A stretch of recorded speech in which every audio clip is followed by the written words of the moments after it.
Ahoj, zase nejaké video s Westfieldom a zase veľká pochvala mne za opravu. Zase veľmi zaujímavá vec, takže som sa rozhodol spraviť nejaké videjko. Vylepšil som speru kapoty za ekologickú a ten problém sa týka autíku a keď sa tu nejako lepšie dostanem, tak je vidno, že to Pinto je umiestnené tak, že ten autík dosť vyžetie z vody. A už odkedy to auto mám, tak s tým boli rôzne problémy. Napríklad je, že vrtuľa na tom, čo tam bol predtým, mala snahu stále chytať od ten rám.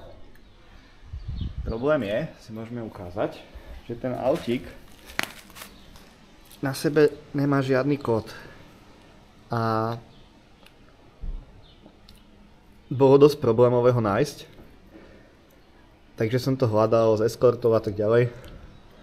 Ďalšia vec, ktorá tam je, že tá vrtuľa, ktorá na ňom je dosť veľká, to znamená, že to cinkalo ten rám a myslím, že tento autík ako jeden z mála má osku na remenicu a na tú vrtuľu nejakého divného priemeru, takže hociaká iná vrtuľa tam ako nepasuje.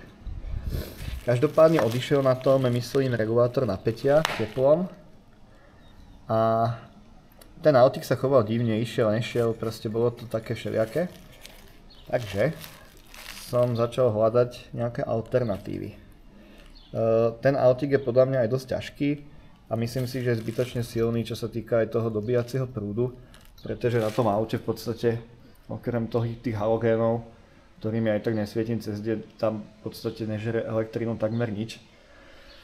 No, každopádne existuje možnosť kúpiť z Anglicka kit na Pinto s nejakým maličkým autíkom a s iným úchytom, asi za 600 €. Takže nie. A tak som hľadal podľa nejakých OM-kových čísel. Dopatral som sa k takémuto veľmi peknému autíku. Má menšiu vrtuľu, je ľahší, je menší a je dosť lacný. Problém je, že ten autík príde otočený. To znamená, že treba povoliť tieto skrutky a otočiť ho takto, aby vlastne tá spodná tyčka bola na tom druhom ušku. Potom tam ten autík pasuje a ono je tam ešte problém aj s remeňmi. Ja tam mám asi 3 druhy remeňov podľa toho, aká to je dĺžka. A teraz je tam, myslím, nejaký taký, ja neviem, niečo medzi. A je to v pohode napnuté, je vidno, že to tu veľmi líže ten rám, ale tá vrtuľa, z tej som musel zrezať. Bohužiaľ som z nej zrezal a inak to nešlo.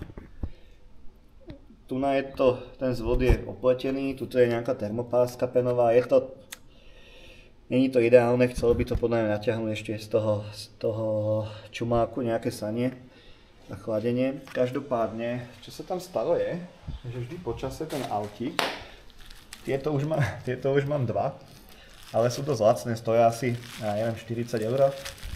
No a tu sa dostávame k tej závade, ktorú som zistil. Najprv som myslel, že to umrelo na teplo, pretože ten regulátor napätia je otočený rovno k tomu zvodu. Je to tam v podstate takto. Je to tu aj vidieť, že vlastne niekde tu je ten regulátor toho napätia. Takže to tu dostáva biedu.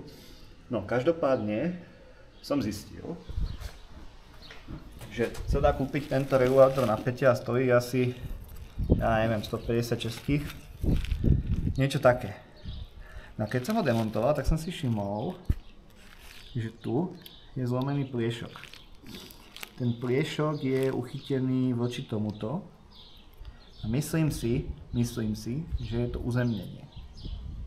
A tak som kúpil nový autík, pretože na tomto pôvodnom sa mi úplne rozstavil ten kryt plastový, takže to aj tak už bolo useless. Tak som kúpil úplne nový a vydržal asi jednu jazdu. Tak som ho rozobral a zistil som, že toto je zlomené úplne rovnako. Našťastie som už bol poučený, takže som si kúpil nový regulátor napätia. Vymenil som ho a pri tej príležitosti som teda rovno tu miesto toho drátiku spravil normálne káblik. No toto ani není ako drátik, to je pliešok. Dosť taký pofiderný, on je nejak ohnutý do takého účka a vždy to prasklo v tom účku. Keď nebudem lenivý, tak možno retitujem to video a hodím tam aj nejaké fotky. V podstate je to účko a vždy v tom účku to praskne. A je to logické, pretože tu to ako nevidno, ale ten regulátor dosť chodí v tom uložení. On je tu chytený len na také packy, v podstate dá sa povedať. A ono to podľa mňa za jazdy vibruje. Takže jak to vibruje, tak sa to zlomí a preto je to tak lacné. Takže som to fixol týmto. Vymenil som ten regulátor napätia a môžeme sa mrknúť, aký to teda priniesol výsledok.